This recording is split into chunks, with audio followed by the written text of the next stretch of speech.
Thanks for ending your workday with Felger and Maz on 98.5 The Sports Hub. Dumb move. And streaming at CBSBostonSports.com. Stick infractions are common in the National Hockey League. With rare exceptions, the vast majority of these plays can be sufficiently penalized by the on-ice officials. What causes this play to rise to the level of supplemental discipline is the intent, the amount of force used, and Marchand's substantial history of attacking the lower body of unsuspecting opponents. This is not accidental or inadvertent contact. This is not light contact that, while illegal, does not rise to the level of supplemental discipline. Again, Patrick Burke announcing the suspension to Brad Marchand. Cam Neely, Bruins president, set to join us here any moment. As soon as he walks into the studio, we'll put him up, but we'll continue to talk to you in the meantime. Joe and Bill Rickett, what are your thoughts on the Marchand suspension? Felger, I think you're a clown. So you're going to put Crosby in the same category as Marchand and Cook and Samuelson and Claude? You can't do that. The guy doesn't go around looking to do that. Marchand's worse. He's edgy. It's a Marchand's worse than Crosby. Joe, Marchand's worse. No, he's not. Watch the game. Yes, he is. Crosby I do watch the games. I've watched Sidney Crosby's whole career. He's cheap. Marchand's worse. No, come on. You can't even put him in that same category, though. How do you do that? Well, he's not out there looking to end people's careers like Matt Cook and Samuelson were. Really? Are you sure of that? Oh, positive. Because it's a big game. He's edgy. He wants to win. That's the type of player he is. He made a dumb play once. I know he's done it a few times. Everybody does. Joe, I think that's pathetic. Pathetic. The low bridge he gave Sammy Salo could have ended his career. The trip to Cronwell from behind could have ended his career, depending on how the kid fell. There was those low bridge hits. I'll ask Cam Neely about the low bridge hits, how he feels about low bridge hits in the NHL. Or why don't you come down, Joe, and ask him? You know, if you think that's fine. Those low bridge hits aren't dangerous. We're trying to end someone's career. Why don't we talk to someone whose career was ended by a low bridge hit? See, the thing that I can't get past, like I don't think he is quite as bad as some of those other guys. You know, because I don't think the viciousness of the hits is as bad. But it's 8 times now. 8.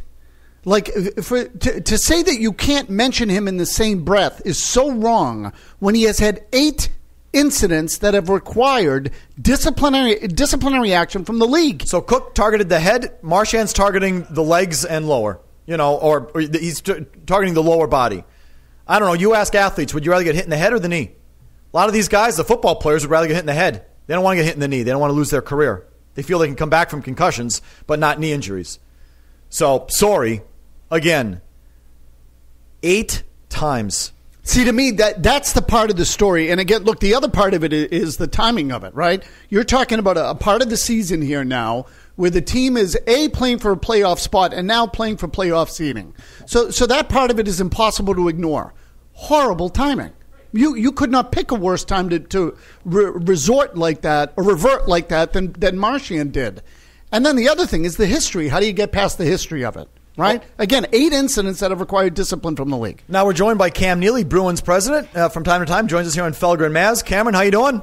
I'm all right. How are you guys? Good. Just peachy. Thank you. Your reaction to the 2-game suspension of Brad Marchand. B-Rob, would you just come and plug Cam in here so he can hear us? Your reaction to the suspension, if you can hear me. I got it. Thanks. I was expecting something. Not necessarily expecting 2 games, but I thought maybe they might give him 1. So what was your defense? Did you put on a defense for him?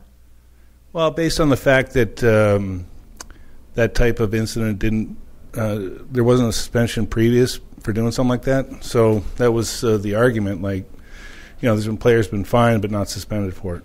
Okay, so Cam, there is the argument, which I get. You go in, you have a hearing, you have to make it, etc.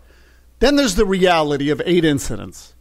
And so at what point, and I don't know if you feel compelled or Bruce Cassidy or whoever, but at what point does someone sit down with them and say, if it hasn't happened already and does it happen again, hey, look, we want you playing on the edge. We don't want you going over it. Like, at what point does someone sit down with them, or has it already happened? Well, that's happened. There's no question that's happened. I mean, it's happened before. It happened recently.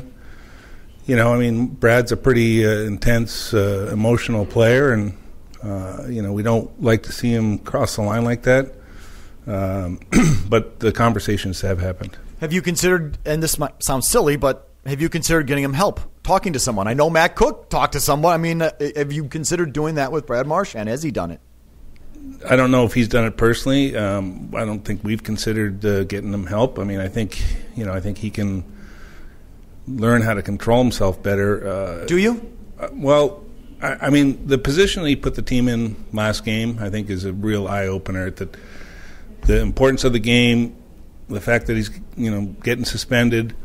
I would certainly hope that he understands, like, okay, I've got to really, truly control my emotions, and he needs to do that. He absolutely needs to do that. When he spoke to you, what did he say? Well, he was very apologetic with what he put his teammates into that situation, and the organization and the fans. So he was extremely apologetic. So, and was it you that spoke with him, or was it Bruce? Well, I know I know Don spoke and Bruce spoke to him, I think, at the same time. So that was shortly after the game, I believe. We had a caller earlier who brought up a good point that, one of the issues now is, and it happened the other night, is that there's a baiting that can take place with him, right? So now you're in the playoffs again. He won't play in these next couple, obviously, but once you get in, do you have any concern of other teams baiting him being susceptible to making a bad decision at a bad time? And can you all coach him out of it? I mean, in some way, that's something you had to deal with as a player getting baited. Yeah, I mean, there's no question to a degree I did have to deal with that. Brad's dealing with it. I mean, I know there's going to be more conversations with him as the season progresses, as we get into the playoffs. But, we'll see how he responds to it. I know he feels terrible about, what he did and the position to put the team in. And hopefully the circumstances are enough for him to realize, what he did do in that situation. Cam, Matt was fined or suspended 9 times in his career. Marchand's at 8. Why should I not lump him in with Matt Cook? Well, I mean, obviously the skill set's much different, so we can start there. But Brad certainly, needs to grow up a little bit on his actions on the ice. Obviously, we talk about, and it's been talked about walking that fine line and, getting to it but not crossing it, and he's got to do a better job of that. So we've had callers in defense of Marchand say he's not Matt Cook, he's not one of those guys because he's not targeting the head or trying to end someone's career, to which I said, some of those low bridge hits end careers, and I said I'm just about to talk to someone who actually had his career ended by a low bridge hit. So from your perspective, when you look at that, what is more insidious? Someone who's going low at the knees or someone's going at the head? Well, I don't like either one of them, to be honest with you. I mean, because it can ruin careers and it can keep people out of the lineup for an extended period of time. So I don't really like either one of them. Okay. So other items. The last time we spoke to you, it was I think, or maybe we spoke to you once in between, but we spoke to you the day that Claude Julien was fired, or the next day, a couple days afterwards. And you said at the time that you feel the team is just better than it's shown. You said it was not a Stanley Cup contender, but we feel we're better than we've produced here the last couple of years, and certainly this season. Do you feel justified in saying that, given where you sit now? Well, yes, I do. I mean, did I expect an 18-7 run? Probably not, but I expected our team to perform better, and they have. What's been the biggest difference, in your opinion? Well, I just think the approach of how we play is different. I think the way that we're playing in the offensive zone is different. You're seeing an uptick in players that we felt were probably underperforming in that regard. And, maybe we got away from it a little bit too much on the defensive side, and we've tightened it back up. We've seen the players and the team be able to play in tight games and win. Our home record is much better, as it should be. So those things are different for me. What about effort? Well, I don't really think the guys were not working hard. That, to me, was not a question. They were giving an effort. We've got a lot of guys with strong character in there, and they were working hard. What do you think about Cassidy's style? What do you like about it, and what are the differences between what the team had been hearing under Claude? Well, I just, he wants the guys to go out and play the game, and, if you're a guy that's a player that maybe has an offensive bend to his game, try some things, but don't be stupid. Manage the puck well, and I, as I referenced before, I think we got away from managing the puck as well as we should have. Don't worry about making mistakes because it is a game of mistakes. I mean, you're going to make mistakes, especially younger players are going to make mistakes, and veteran players make mistakes. I mean, that's what the game is about. At times, you make mistakes, but come back to the bench, try and shrug it off and learn from it and forget about it. Some of the stuff you're talking about there is the tactical stuff, right? And how to rebound and all that. What about in terms of the communication with players, the accountability? It feels like if he's dissatisfied, he makes a change. Guy sits, and also he says it after the game. He's blunt, Cam. He's really blunt, and connect. I don't know. I hear that and say, "Wow, that's unbelievable. That's great." But then I think that can also wear guys down over the longer term. Do you worry that he is publicly too critical of players? Well, I think he's just honest. I don't think he's critical. I think he's just honest, and I'm fairly certain that he's as honest with the players before he is with the media. So, as long as you know what the coach is about, and he says one thing to you, and it's the same to other people, then you get a better understanding of how he is as a person. So I don't see him saying one thing to the players and something different to the media. I mean, I think he's very honest in his assessment of the players and the team. Cam Neely, Bruins president, joining us here. Maybe along these same lines. Seems like Tuukka Rask has had quite a big turnaround since that last Tampa game 2 Thursdays ago. Organizationally, is that a player you have to manage in certain ways? I mean, did Cassidy's comments, do you think, get through to him? Did the organization talk to him? Is that someone you have to go and push a button, or do you have to lay off? Like, is there a way to manage Tuukka Rask that you've come to learn? Well, I think it's really, with Tuukka, is manage his schedule. We've done a lot of that as far as analyzing, his schedule over the past few years, the last half of the seasons, back-to-backs, all those things that we've managed. And practice days, et cetera? Yeah, all of that stuff. And unfortunately, the past couple of years, up until recently, our backup goaltender hasn't, given us the ability to maybe rest Tuukka in situations where maybe when we laid out a plan of where we think we might have to play, we'll play him. And then obviously where we are in the standings, I think force some extra games in there. But did Cassidy wake him up, you think, after that last Tampa game? You have to ask Tuukka. What do you think? It's hard for me to say. Okay, in terms of the managing of the schedule, and obviously you're in now, is seeding still important to you? I mean, staying in the division as opposed to being that second wild card. It's important. There's no question it's important. I mean, we'd certainly like to be in the division. So there's no managing minutes. There's no resting guy. You're going to win these games. You're trying to win these games. Yes. Yeah. All right. One more question before I let you go.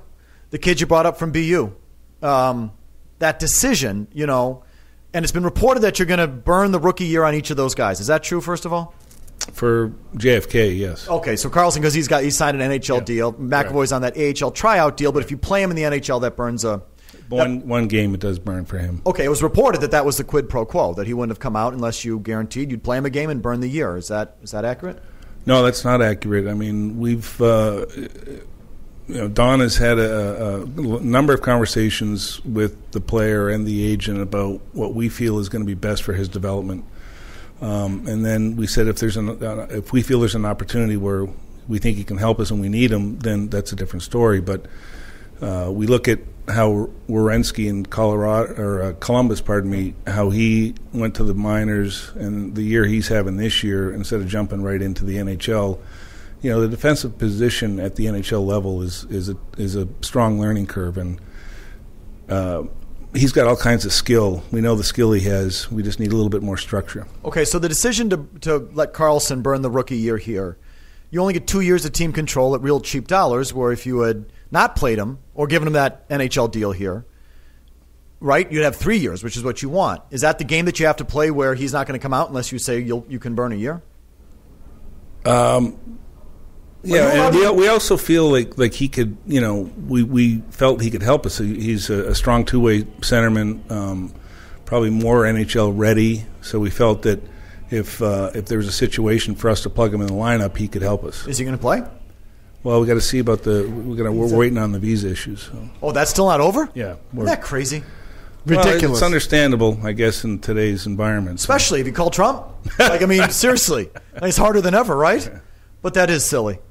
And just as a quick, hopefully we hear something today. That's what we're hoping on. So, from a lineup standpoint, who goes with Bergeron now that Marchand's out?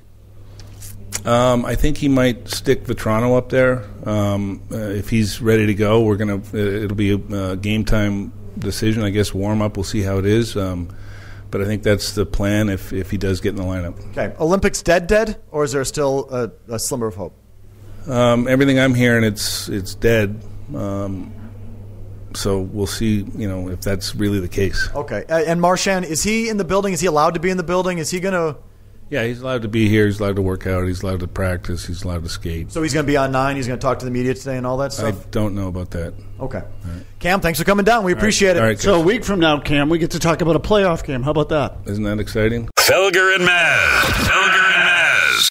Radio.com.